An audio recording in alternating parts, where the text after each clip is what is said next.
Oh, well, hey there, friends. How are you today? I have some tissues here today. I've been thinking about some things and remembering some people in my life that are no longer here, and sometimes I just feel like crying a little bit. You ever get that way? Yeah, you have a box of tissues, keep that box there, you cry a little bit. Sometimes we have days that are a little bit more sad than others, and sometimes we just feel a little blue. Yeah, we feel a little blue. Um, did you ever hear someone say that they're feeling a little blue? What does that mean? That they're feeling the color blue? Or what exactly does that mean? Well, when someone says they are feeling blue, it means that they might not feel well, and that is usually associated possibly with some unhappiness or some depression.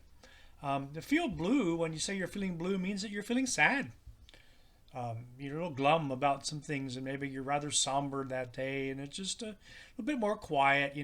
We could say this about maybe some of you have said goodbye to some team members at times that you really liked, and we could say this, I was really feeling blue after she told me she was leaving.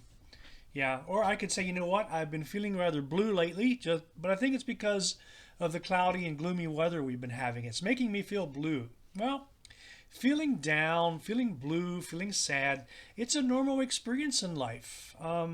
However, when sadness continues for longer periods of time, this can lead to what is called depression. And when we experience depression, we can really get into what some people refer to as a funk, or really long extended periods of sadness where we're not feeling well, we're not feeling motivated, we're not feeling like we want to do anything. So when we experience this type of depression, we want to make sure that we are talking with somebody who we can trust to hear us and to help us. Maybe a family member who can be helpful, a teacher, a pastor, a chaplain, or a counselor. And we want to be honest about how we feel and explore the reason why we can continue to feel so sad. Now, again, sadness is an emotion that we have been blessed with in life in one sense, sort of like anger and fear, because it can be helpful, because we need to cry at times, because we all experience hurt and we all experience hard times and times that make us sad. But being sad for long periods of time is not something that's really healthy and something that we want to be aware of. And we need to recognize that there are people who can help us and who can be with us when we go through really sad times and when we're feeling a bit blue.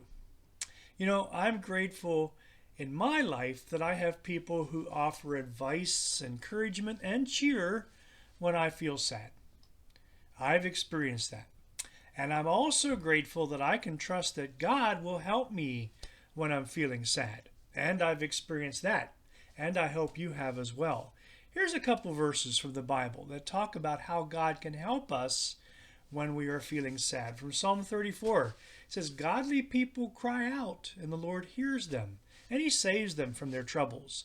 The Lord is close to those whose hearts have been broken. He saves those whose spirits have been crushed." Oh, doesn't say that if we believe in God, our hearts will never be broken or we will never feel sadness. No, it's the opposite.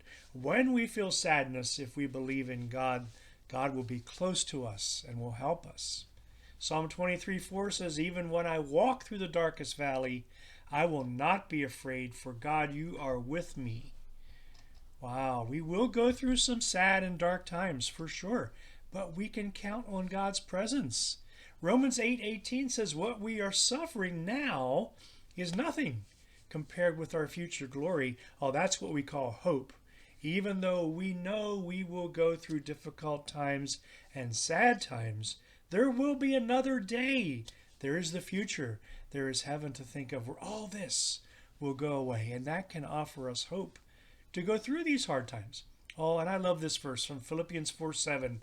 "God's peace will watch over your hearts and minds. He will do this because you belong to Christ Jesus." God's peace can never be completely understood. One version says it's peace that passes all understanding. I don't know how it works. I can't explain God's peace to you, but I know that when I ask God for his peace and when I think about God and his love for me, there's this overwhelming, not understandable peace that I can experience. And it may be because somebody said something to me that I get peace, or it may be that it's just out of nowhere, out of somewhere, I experience peace. Some of you have told me that it's in the hardest times of life that you experience peace, and it doesn't make sense, but it's from God. God's peace can never be completely understood, but we can count on it. So today, if you're feeling a bit blue, if you're feeling a bit sad, if you're feeling a bit down, that's okay. Talk to somebody, tell them how you're feeling, and talk to God and tell him how you're feeling, and be sure that there is the possibility for peace. So I wish for you a day that's filled with joy and a day that's filled with peace.